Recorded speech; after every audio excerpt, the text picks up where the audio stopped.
Oke, halo semuanya. Kita sekarang akan bersama-sama belajar untuk tata cara penguploadan data hasil rekapitulasi suara di TPS masing-masing. Silahkan buka Google Chrome-nya atau browser HP masing-masing, lalu ketik saksipkb.com. Saksipkb.com. Lalu pilih masuk. Nah, nanti kalian akan mendapatkan tampilan seperti ini. Kalau misalkan tampilannya berbeda, maka itu bukan tampilan website untuk kalian mengupload. Nah, di sini tampilan untuk saksipkb.com itu seperti ini. Latarnya putih dan ada kolom nick untuk memasukkan nomor nick masing-masing. Nah, silahkan masukkan nomor nick masing-masing. Di sini untuk contoh, saya akan memasukkan salah satu nick saksi TPS untuk latihan.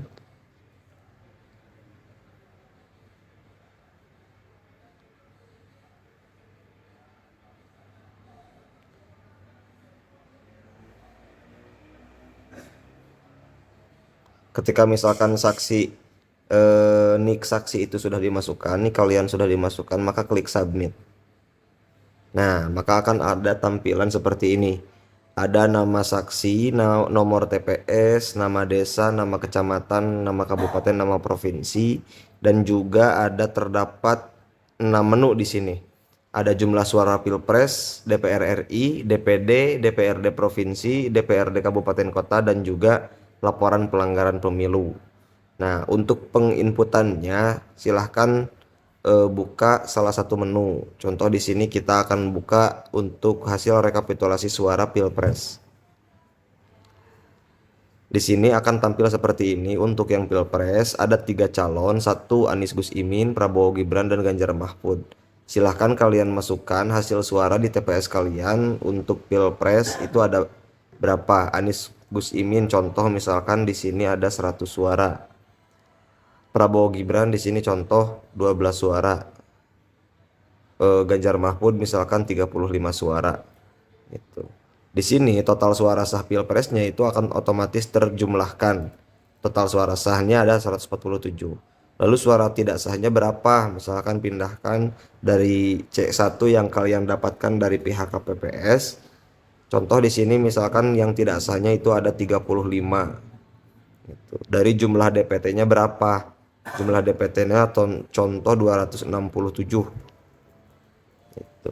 Nah, jika sudah diisi di sini, maka silahkan semuanya itu di-upload di sini, cek hasil.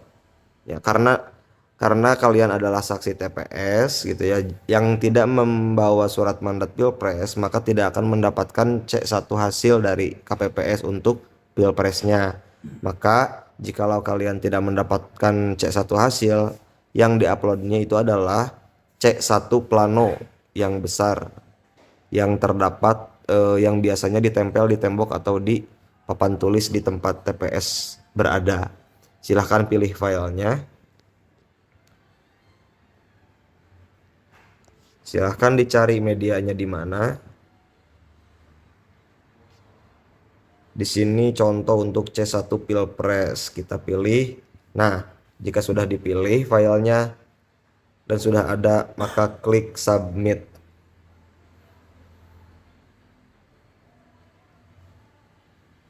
Nah, jika sudah disubmit, maka akan terlihat tanda checklist. Itu berarti bahwa datanya itu sudah terinput. Lalu selanjutnya untuk jumlah suara DPR RI. Nah, di sini kita akan ada tampilan menu daftar nama partai. Itu untuk contoh kita akan buka untuk partai PKB. Silahkan masukkan total suara sah di TPS secara keseluruhan. Contoh misalkan di sini total suara sahnya itu ada 246. Nah, di sini suara coblos gambar partai itu suara partai, karena ini kita contohnya untuk partai PKB, berarti yang menjadi suara partai PKB suara partainya itu berapa di TPS itu. Contoh di sini ada 25. Lalu diisi, karena untuk contoh ini adalah wilayah Tasikmalaya, sehingga daftar nama calegnya itu nama caleg-caleg PKB yang di Dapil Tasikmalaya. diisi, misalkan di sini ada 45, 35, 57, 20, 0 misalkan 10, 2, 0, 0, 0. Nah, di sini total suara PKB di TPS ini ada 194 dari total suara sah secara keseluruhan 246. Jika sudah diisi, maka klik submit. Nah, akan kembali ke tampilan daftar nama partai. Silahkan isi partai-partai yang lain sampai partai terakhir, nomor urut terakhir. Dan jika sudah diisi sampai partai umat, maka upload file C1 hasilnya itu di sini. Contoh ini untuk DPR C1 DPR RI. Nah, jika sudah terpilih C1 DPR RI, maka klik submit. Nah, jika sudah disubmit, tinggal kalian lanjutkan untuk pengisian provinsi dan kabupaten kota. Itu tata cara pengisiannya sama. Silahkan klik nama partainya, dan jika sudah selesai itu kalian submit. Lalu satu lagi DPD juga, silahkan isi total suara sah di TPS-nya sampai selesai. Jika sudah selesai dan diupload filenya, itu silahkan di submit gitu. Jikalau kalian menemukan pelanggaran pemilu di TPS, maka silahkan kalian buka menu laporan pelanggaran pemilu dan pilih jenis kategori pelanggaran, penyalahgunaan jabatan, praktek politik uang, dan seterusnya. Contoh kita di sini ada penyalahgunaan jabatan. Deskripsinya silahkan kalian tulis. Contoh ini deskripsinya terdapat salah satu aparat desa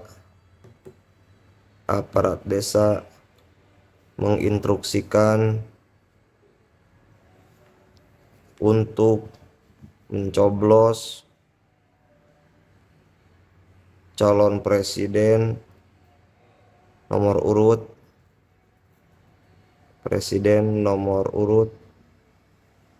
02, contoh ya, untuk contoh ya gitu. Nah, maka kalau misalkan sudah ditulis deskripsinya pelanggarannya, maka sertakan videonya, foto atau video bukti pelanggaran. Pilih file, silahkan masukkan filenya itu ya, buktinya di mana. Nah, ketika sudah diupload maka diklik submit gitu. Seperti itu untuk tutorial aplikasi penguploadan. Jikalau misalkan nanti ada kendala, maka silahkan berkoordinasi dengan koordinatornya masing-masing. Terima kasih.